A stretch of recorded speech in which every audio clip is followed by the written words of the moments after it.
Good afternoon 11th class students.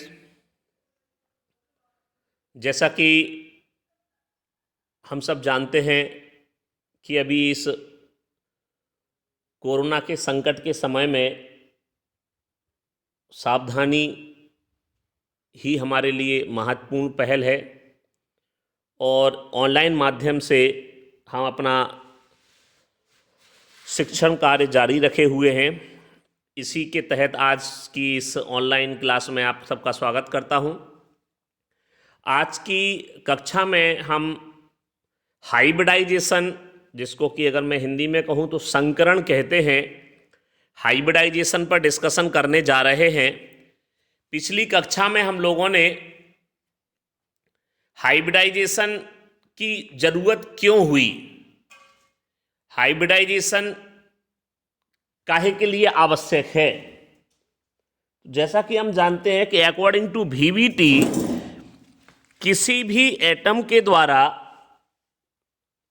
उतने bond का formation किया जा सकता है जितने कि उसके आउटर मोस्ट सेल में इलेक्ट्रॉन है, दैट मीन जितने बैलेंसी इलेक्ट्रॉन है, और उसमें भी जो अनपेयर्ड इलेक्ट्रॉन है। So number of unpaired electron outer most shell में जितने भी, उसी के अकॉर्डिंग उसकी बैलेंसी डिसाइड की जाती है। लेकिन जैसा कि हम लोगों ने देखा था कि अगर यही पहलू को सही माना जाए तो फिर इसके अकॉर्डिंग BeCl2 मॉलिक्यूल बनना ही नहीं चाहिए, क्योंकि बेरिलियम की जो इसके आउटर मोस्ट सेल में कोई भी अनपेयर्ड इलेक्ट्रॉन नहीं है। बोरॉन को सिर्फ एक बॉन्ड बनाना चाहिए और कार्बन को 2 बॉन्ड बनाने चाहिए, जबकि सर्वविदित है BeCl2 में बेरिलियम 2 बॉन्ड बनाता है, BF3 में बोरॉन 3 बॉन्ड बनाता है और CH4 में कार्बन 4 बॉन्ड बनाता है। तो इसी BBT की इसी लिमिटेशन को दूर करने के लिए एक नए कॉन्सेप्ट की आवश्यकता हुई, जिसे हम हाइब्रिडाइजेशन कहते हैं। Hybridization can be defined as the process of intermixing of the orbital of slightly different energy. किसी भी एटम के अप्रॉक्स सिमिलर एनर्जी वाले जो ऑर्बिटल हैं, एटॉमिक ऑर्बिटल हैं, उनकी इंटरमिक्सिंग होती है, जिसमें कि वो अपनी एनर्जी को रीडिस्ट्रीब्यूट करते हैं और नए ऑर्बिटल्स का फॉर्मेशन करते हैं। जिन नए ऑर्बिटल्स का फॉर्मेशन करते हैं उन्हें हाइब्रिड ऑर्बिटल कहा जाता है और इस फिनोमेना को हाइब्रिडाइजेशन कहते हैं। हाइब्रिडाइजेशन के साइलेंट फीचर क्या हैं, अगर इस बिंदु पर बात की जाए तो the number of hybrid orbital is equal to the number of the atomic orbital that get hybridized. That mean hybridization में जितने एटॉमिक ऑर्बिटल पार्टिसिपेट करते हैं उतने ही हाइब्रिड ऑर्बिटल्स का फॉर्मेशन होता है। सपोज दैट हाइब्रिडाइजेशन में 1s ऑर्बिटल और 2p ऑर्बिटल पार्टिसिपेट किए तो उस हाइब्रिडाइजेशन को कहा जाएगा sp2 हाइब्रिडाइजेशन। अगर 1s और 1p ऑर्बिटल पार्टिसिपेट करेंगे तो उसको कहेंगे sp हाइब्रिडाइजेशन। अगर 1s और 3p ऑर्बिटल पार्टिसिपेट करेंगे तो उसको कहेंगे sp3 हाइब्रिडाइजेशन।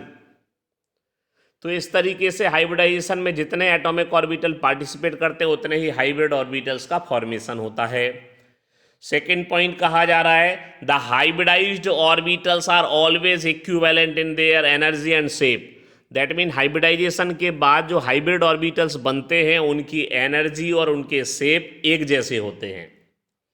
ठीक है, अगला पॉइंट कहा जा रहा है the hybrid orbitals are more effective in forming stable bond than the pure atomic orbital. That mean hybrid orbital से जो बॉन्ड बनते हैं वो ज़्यादा स्ट्रॉन्ग होते हैं, ज़्यादा स्टेबल होते हैं as compare to atomic orbitals. ठीक है, अगला पॉइंट क्या कहा गया, these hybrid orbitals are different in space in some preferred direction. That mean ये देखने में तो एक जैसे होते हैं लेकिन इनका अरेंजमेंट जो होता है वो अलग अलग डायरेक्शन में होता है, जिससे कि एक पर्टिकुलर शेप ले लेता है कोई भी एक मॉलिक्यूल। हो सकता है हाइब्रिड ऑर्बिटल 180 डिग्री पर होंगे तो वो लीनियर शेप बना लेते हैं, 120 डिग्री पर होंगे तो ट्रायंगुलर कोप्लेनर हो जाता है, और 90 डिग्री पर होंगे तो स्क्वायर प्लेनर हो जाता है। इस तरीके से अलग अलग डायरेक्शन में जब वो अरेंज्ड हो जाते हैं तो एक स्पेसिफिक शेप बनता है। आगे इसी बिंदु में कहा गया these hybrid orbitals are directed in space in some preferred direction to have, किस डायरेक्शन में जाते हैं, to have maximum repulsion, to have minimum repulsion. मतलब ऐसे डायरेक्शन, यही तो वेस्पर थ्योरी ने भी कहा था कि एटॉमिक ऑर्बिटल्स को एक दूसरे से मैक्सिमम डिस्टेंस पर होना चाहिए जिससे उनके बीच में मिनिमम रिपल्सन रहे और स्टेबिलिटी मैक्सिमम हो। Same here, hybrid orbitals they must be contain the number of electrons, so to have minimum repulsion between electron pair and this a maximum stability, thus a maximum stability. तो minimum repulsion होना चाहिए, maximum stability होना चाहिए। क्या conditions हैं, अब हम बात करेंगे। अभी हमने हाइब्रिडाइजेशन क्यों जरूरी है, क्या है, इसके बाद ये जाना साइलेंट फीचर क्या है हाइब्रिडाइजेशन की, अब हम डिस्कशन करने जा रहे हैं important conditions for hybridization. Hybridization के लिए इंपॉर्टेंट कंडीशंस क्या हैं, कब होगा हाइब्रिडाइजेशन, किन के बीच में होगा हाइब्रिडाइजेशन, क्या क्या कंडीशंस रहेंगे हाइब्रिडाइजेशन की, एटसेट्रा एटसेट्रा। सो देखें, बात की गई the orbitals present in the valency shell of the atom are hybridized. तो जो ऑर्बिटल हैं वैलेंसी सेल में, the orbital present in the valency shell of the atoms are hybridized. किसी भी एटम के वैलेंसी सेल में जो एटॉमिक ऑर्बिटल हैं उनमें हाइब्रिडाइजेशन होता है। दूसरी बात, the orbitals undergoing hybridization should have almost equal energy. जो भी ऑर्बिटल एटॉमिक ऑर्बिटल हाइब्रिडाइजेशन में पार्टिसिपेट कर रहे हैं उनकी एनर्जी अप्रॉक्स इक्वल होना चाहिए। अगली कंडीशन क्या है, promotion of electron is not essential condition prior to hybridization. ये आवश्यक नहीं है कि हाइब्रिडाइजेशन में वही एटॉमिक ऑर्बिटल पार्टिसिपेट करेंगे जिनमें इलेक्ट्रॉन हो, ये आवश्यक नहीं है। दैट मीन हाइब्रिडाइजेशन जो है वो ऑर्बिटल्स में होता है ना कि इलेक्ट्रॉन्स में। इसलिए हाइब्रिडाइजेशन में कंप्लीटली फिल्ड मतलब पूरे भरे हुए, हाफ फिल्ड मतलब आधे भरे हुए, as well as vacant orbital also participate in hybridization. तो हाइब्रिडाइजेशन में पूरे भरे हुए, आधे भरे हुए या पूरी तरीके से खाली हाइब्रिड ऑर्बिटल्स पार्टिसिपेट कर सकते हैं।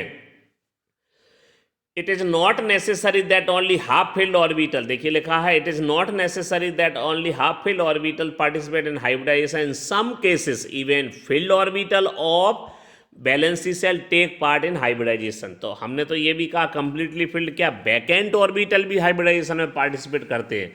मतलब ये कंपलसरी नहीं है कि हाफ फील्ड ही पार्टिसिपेट करेंगे, आधे भरे भी हो सकते हैं, कंप्लीटली फील्ड भी हो सकते हैं और वैकेंट भी हो सकते हैं। ठीक है, अब बात करते हैं हम यहाँ टाइप्स ऑफ हाइब्रिडाइजेशन की, कि हाइब्रिडाइजेशन कितने कितने तरीके का होता है। तो जैसा कि मैंने कहा अभी आपको कि on the basis of the atomic orbital participate in hybridization, hybridization में कौन से एटॉमिक ऑर्बिटल पार्टिसिपेट कर रहे हैं, उन एटॉमिक ऑर्बिटल्स कौन कौन से पार्टिसिपेट कर रहे हैं, उनके बेस पर जो हाइब्रिड ऑर्बिटल्स हैं, उनके बेस पर जो हाइब्रिड ऑर्बिटल्स हैं उनको मतलब हाइब्रिडाइजेशन को क्लासिफाइड किया जाता है। जैसे मैंने कहा कि अगर हाइब्रिडाइजेशन है में किसी भी एटम के वैलेंसी सेल का 1s और 1p ऑर्बिटल पार्टिसिपेट करे तो उसको sp हाइब्रिडाइजेशन कहेंगे। 1s और 2p ऑर्बिटल पार्टिसिपेट करें तो उन्हें sp2 कहेंगे। 1s और 3p ऑर्बिटल पार्टिसिपेट करें तो उन्हें sp3 कहेंगे। 3 से ज़्यादा तो होते नहीं हैं p में। इसके बाद अगर 1d भी आ जाता है तो sp3d, इसके बाद 2d आ जाते हैं तो sp3d2, इसके बाद 3d आ जाते तो sp3d3। तो इस तरीके से हाइब्रिडाइजेशन के टाइप जो होते हैं वो डिपेंड करते हैं on the atomic orbital those participate in hybridization. जैसे कि देख पा रहे हैं हम, जो आपका s ऑर्बिटल है हम सबको पता है स्पेरिकल होता है, p ऑर्बिटल डम्बल शेप होते हैं और d orbital double dumbbell shape होते हैं। Orbital shape individual isolated atoms और कंपेयर टू मॉलिक्यूल्स। ठीक है, अभी अपन बात कर रहे हैं तो s ऑर्बिटल स्पेरिकल है, p हमारा डम्बल p डम्बल शेप होता है और d डबल डम्बल शेप होता है। s एक ही होता है, p के 3 ऑर्बिटल होते हैं, px py pz, और d के 5 ऑर्बिटल होते हैं, dxy dyz dxz dx square by square and dz square. अभी बात करेंगे हम, अभी हमने आपसे कहा जैसे कि अगर 180 डिग्री पर होंगे हाइब्रिड ऑर्बिटल तो लीनियर बोलेंगे उसको, लेकिन अभी हम यहाँ जो आपको बताने की कोशिश कर रहे हैं तो देखिए जैसा कि आप देख पा रहे होंगे, अगर हमारे इसमें 120 डिग्री पर होंगे तो ट्राइगोनल, अगर हमारे 109.5 पर होंगे तो टेट्राहेड्रल। ठीक है, और अगर इसमें देखा जाए कि ये 3 तो 120 पर होंगे और ये इनसे पर 90 पे होगा, 90 पर होगा, तो 90 और 120 रहेंगे तो इसको बोलेंगे हम लोग ट्राइगोनल बाईपिरामिडल, ये ऑक्टाहेड्रल हो गया। ठीक है, तो इस तरीके से हमारे इनके जो शेप हैं वो बन जाते हैं। ये डिपेंड करता है कि जो एटॉमिक ऑर्बिटल्स हैं वो आपस में कैसे अरेंज हुए हैं, उनके बीच के एंगल क्या हैं, ठीक है, एटसेट्रा एटसेट्रा। बात करेंगे हम, देखिए sp हाइब्रिडाइजेशन की। तो जो हमारा एग्जाम्पल आ गया इसमें, तो BeCl2 इसका एग्जाम्पल हो गया। ये देखो इसका शेप हो गया, बेरिलियम और क्लोरीन के बीच के जो एंगल है वो 180 डिग्री पर होगा, लीनियर शेप है, 180 डिग्री होगा, ठीक है। इसमें ये देखिए सेंट्रल एटम बेरिलियम हो गया, 2 Cl रहेंगे, ठीक है, जिसमें कि एक एक अनपेयर्ड इलेक्ट्रॉन रहता है। और जो बेरिलियम है इसकी अगर हम बात करें, अभी देखेंगे, तो देखिए number of around central atom में क्या रहेंगे, देखिए 2 बॉन्ड रहेंगे। इसमें शेप कैसा हो गया, जैसे मैंने आपसे कहा लीनियर हो गया, और बॉन्ड एंगल हो गया 180 डिग्री का। अब हमें यहाँ बात करना है, ये तो चलो BeCl2 लीनियर होगा। अगर हम बात करते हैं हाइब्रिडाइजेशन की, तो BeCl2 के सेंट्रल बेरिलियम में, सेंट्रल एटम जो बेरिलियम है BeCl2 का, उसमें हमारा जो हाइब्रिडाइजेशन होगा वो sp हाइब्रिडाइजेशन होगा।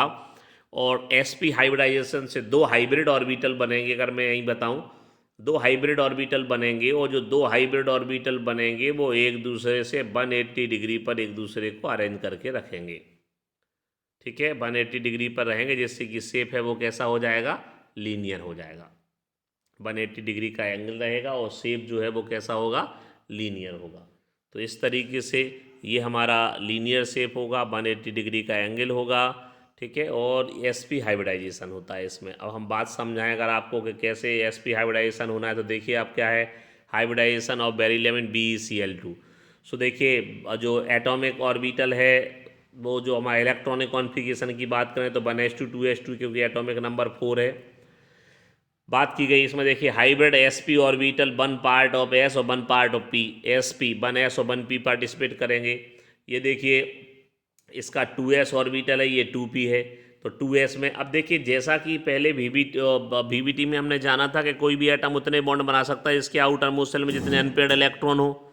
तो अनपेयर्ड इलेक्ट्रॉन अगर देखा जाए तो बेरिलियम में तो एक भी नहीं है, और जब एक भी अनपेयर्ड इलेक्ट्रॉन नहीं है तो इसे एक भी बॉन्ड नहीं बनाना चाहिए, ठीक है, लेकिन फिर भी ये बॉन्ड 2 बनाता है।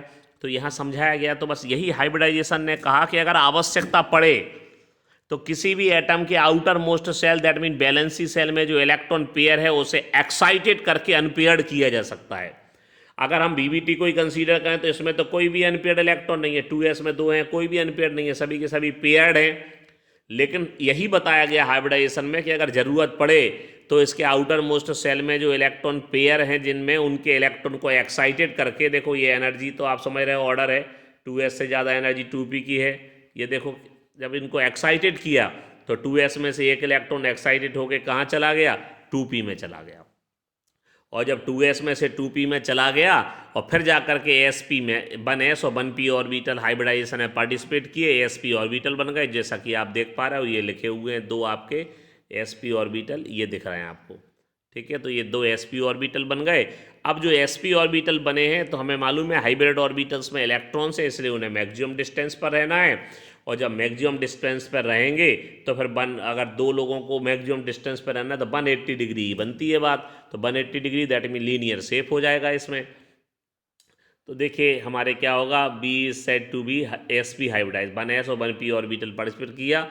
अच्छा, अब जो 2 हाइब्रिड ऑर्बिटल बनेंगे तो उनके साथ में एक एक क्लोरीन, जैसा कि इसमें लिखा है, each chlorine atom 1s2 2s2 2p6 3s2 3p5 no doubt has 1 unshared electron in, काय में होगा 3p में। अगर 5 इलेक्ट्रॉन है तो आप जानते हो पहले 1 1 1 करके जाएगा, आफ्टर दैट पेयरिंग हो जाएगी, तो एक अनपेयर्ड इलेक्ट्रॉन रहेगा इसमें।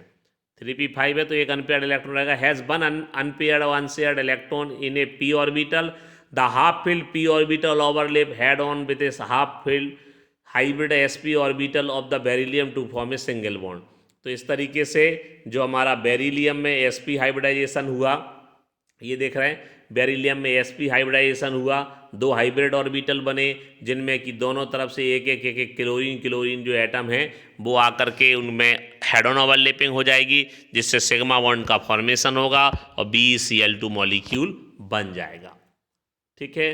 तो इस प्रकार से BeCl2 जो मॉलिक्यूल बनेगा, हम अगले को बाद में बात करेंगे आपसे। आप इसको बहुत अच्छे से देखिएगा, बुक से देखिए, ठीक है, क्योंकि आप इतना ही पढ़ पाते हैं, इसलिए हम इतना ही पढ़ा रहे हैं आपको। तो आप आज की क्लास में इतना ही आप देखेंगे क्या साइलेंट फीचर हैं हाइब्रिडाइजेशन के, और साथ में ये भी देखेंगे आपके पहला एक हाइब्रिडाइजेशन का टाइप समझाया आपको, एएसपी हाइब्रिडाइजेशन।